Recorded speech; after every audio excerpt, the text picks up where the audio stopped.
भोपाल के अंदर, मऊ के अंदर, आजमगढ़ के अंदर कोई दंगा हुआ है क्या? देखो, ये वही मऊ है जहां पर कुछ वर्ष पहले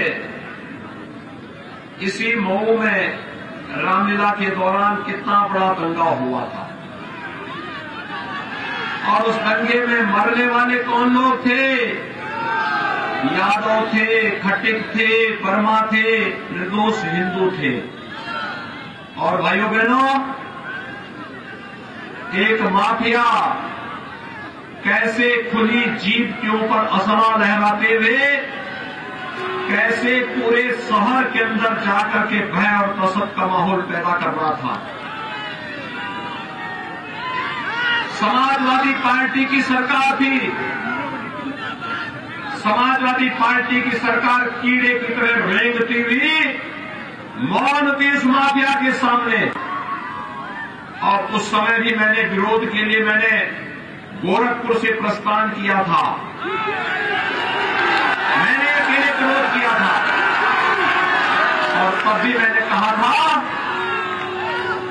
कि सपा की सरकार माफियाओं के सामने, गुंडों के सामने घुटना टेक चुकी है। भाइयों बहनों, आज इस समाजवादी पार्टी को हमारी सरकार के बुलडोजर से परेशानी है। और मैं धन्यवाद दूंगा आपको कि मेरे आने के पहले आपने यहां बुलडोजर खड़े करके रखे हैं। देखो, हमारी सरकार का बुलडोजर बोलता नहीं है और बड़े बड़े माफियाओं की बोलती बंद करता है। और जो ये माफिया वर्षों पहले खुली जीप पर असला लहराते हुए, तमंचा लहराते हुए भय और दहशत का माहौल पैदा करते हुए व्यापारियों के प्रतिष्ठानों पर यहां के निर्दोष यादवों को, खटिकों को, अनुसूचित जाति के लोगों को, राजभरों को मार रहे थे, उनके घरों को जला रहे थे।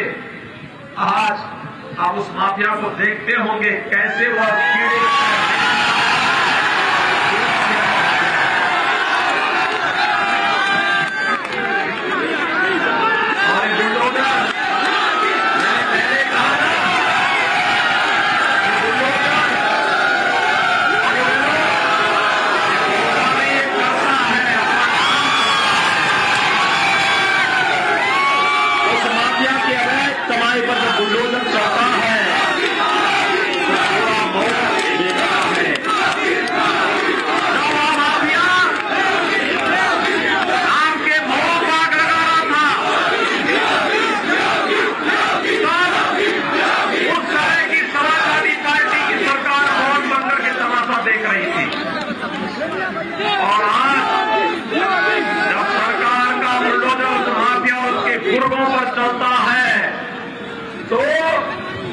मऊ तमाशा देख करके सारी चीरता है कि ये भी है। और इसलिए भाइयों बहनों, आज मैं आपके पास आया हूं। इस सुरक्षा की गारंटी क्या मऊ के वासियों को नहीं मिलनी चाहिए थी? क्या मिलनी चाहिए ना? आप देख रहे होंगे श्रीमती मंजू सिंह, एक विधवा नारी यहां पर आपके सामने खड़ी है और हमें संकल्प लेना होगा आने वाले समय में किसी बहन को, किसी बेटी को इस प्रकार के लिए किसी के सामने भीख न मांगना पड़े।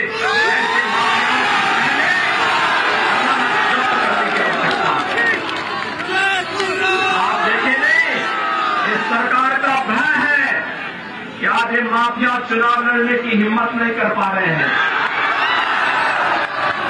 बैकडोर से अपने परिवार की एंट्री करवा रहे हैं, लेकिन घबराइए मत, सरकार का बुलडोजर रुकने वाला नहीं है, थमने वाला नहीं है। प्रारंभ होने वाला है। जो लोग गलतफहमी के शिकार हैं, जो लोग इस गलतफहमी के शिकार हैं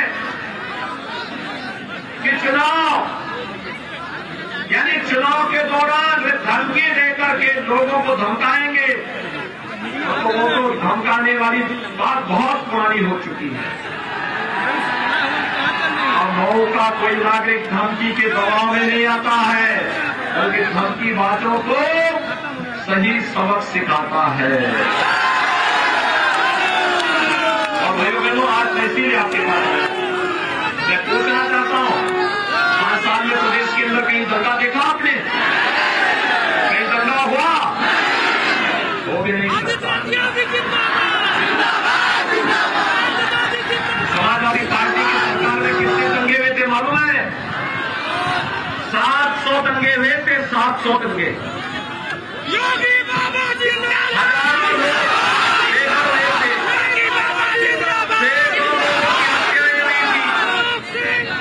और बहुजन समाज पार्टी की सरकार के समय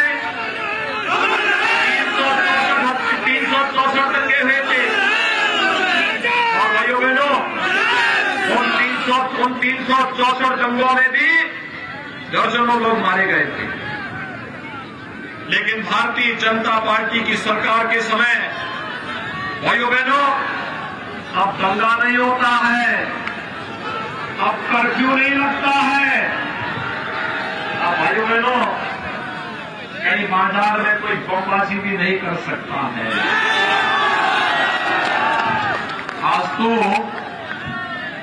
आज तो कर्फ्यू का स्थान कांवड़ यात्रा ने ले लिया है।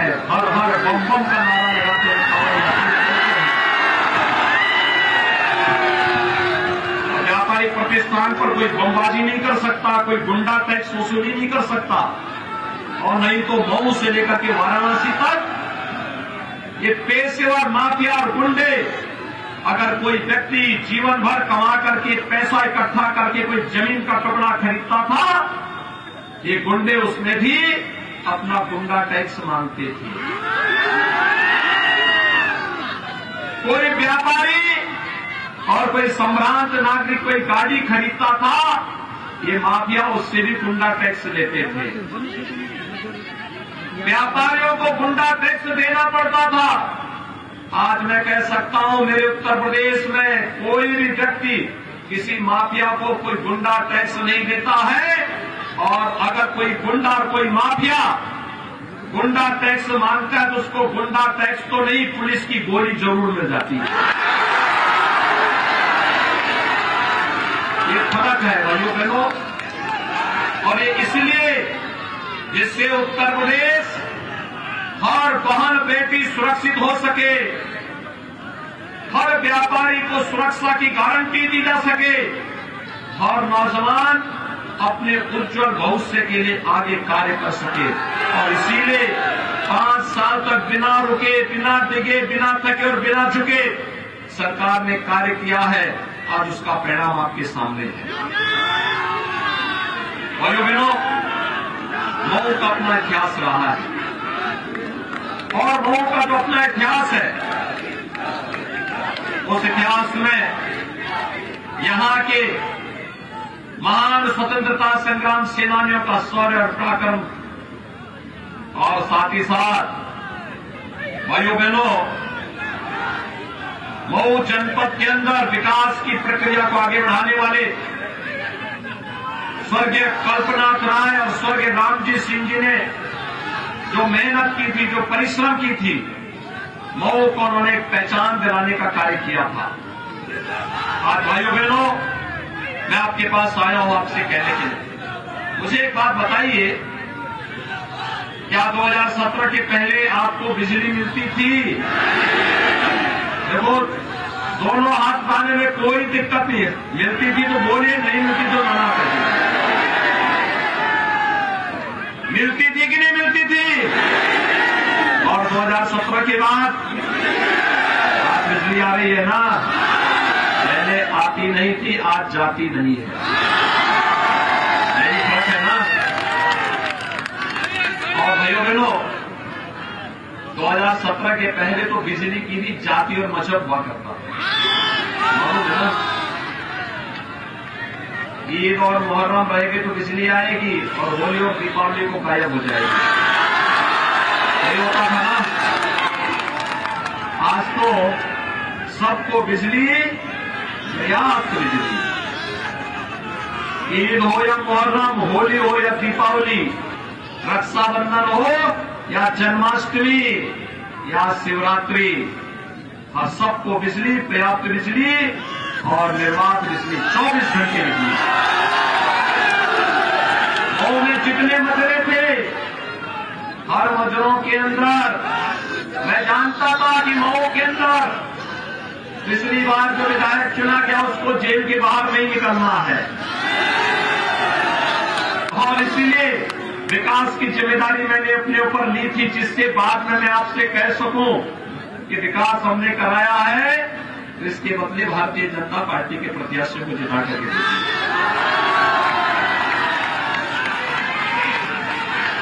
मैं इसीलिए आपके पास आया हूं। भाइयों बहनों, जितने मजरे थे सब में विद्युतीकरण का कार्य कर दिया गया।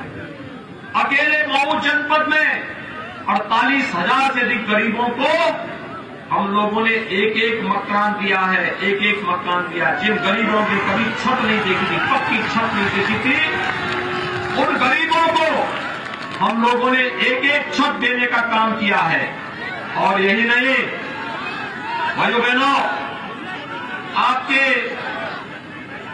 मऊ जनपद में सरकार आने के तत्काल बाद अन्नदाता किसानों का कर्ज माफ हुआ था। लगभग 30,000 किसानों का कर्ज माफ किया था हम लोगों ने। और यही नहीं, 4,26,700 से अधिक किसानों को प्रधानमंत्री किसान सम्मान निधि का लाभ भी यहां पर दिया जा रहा है। भाइयों बहनों, हम लोग वर्तमान में प्रदेश में 1 करोड़ वृद्धजनों को, विधवा महिलाओं को और दिव्यांग जनों को 12,000 रुपये सालाना पेंशन दे रहे हैं।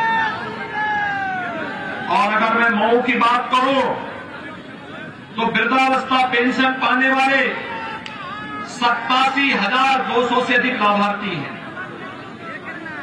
निराश्रित महिला पेंशन पाने वाले 24,500 से अधिक हैं। और दिव्यांग जन का पेंशन प्राप्त करने वाले 12,900 से अधिक दिव्यांगजन मऊ जनपद के अंदर 12,000 रुपये सालाना पेंशन प्राप्त कर रहे हैं। और हमने तय किया है कि वृद्धजन हो, निराश्रित महिलाएं हो या फिर दिव्यांगजन, इनकी पेंशन की राशि को अभी तक समाजवादी पार्टी ने इसे बंद कर दिया था। हमने इसकी राशि को बढ़ाया और हमने तय किया अगले 5 साल के अंदर इसको 12,000 से 18,000 रुपये सालाना करेंगे। भाइयों बहनों, वर्तमान में पूरी दुनिया कोरोना महामारी से जी रही है। कोरोना महामारी के कारण दुनिया के अंदर लाखों लोगों की मौत हुई है। आप मुझे एक बात बताइए, कोरोना के दौरान फ्री में टेस्ट, फ्री में उपचार और फ्री में वैक्सीन भी लगा। कितने लोगों ने वैक्सीन लगा लिया? वैक्सीन लेने वाले सभी लोग अपना हाथ